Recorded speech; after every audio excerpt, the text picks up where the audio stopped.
Hey, what's going on, guys? I'm going to talk to you today about Canada in World War I. And Canada is specifically known in World War I for their battle at Vimy Ridge, where they had around 150,000 men and only 3,598 total casualties. Now, the total amount of soldiers on the Allied side there was 170,000. There were 4 Canadian divisions and 1 British division, but most of those 3,598 casualties at the battle were Canadian, but not all of them.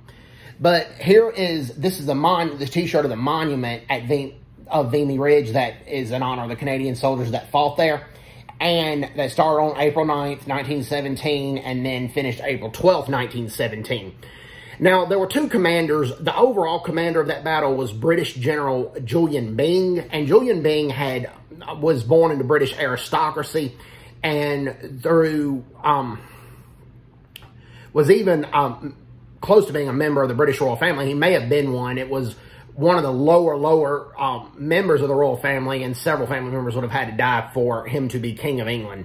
But he was assigned to command the Canadians, and he said he never knew Canadians, never met Canadians, but once he started to command them, he started to respect them because he said in Canada, it's all based on merit and none on aristocracy. And he said many of the Canadian soldiers he thought knew more and were better soldiers than he was.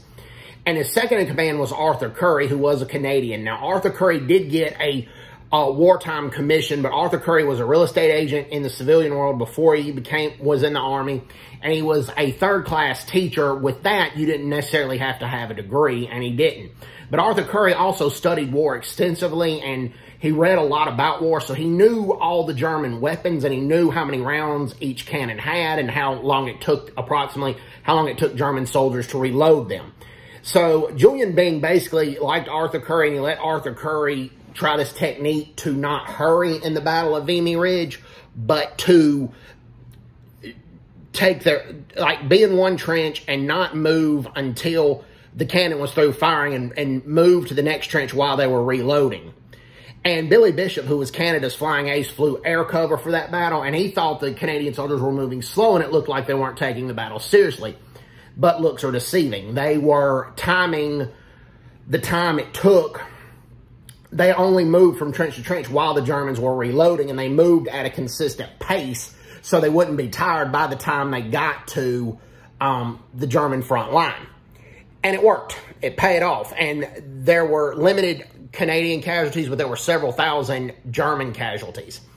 And Canada is known well in World War I for the Battle of Vimy Ridge. It's one of Canada's best-known battles.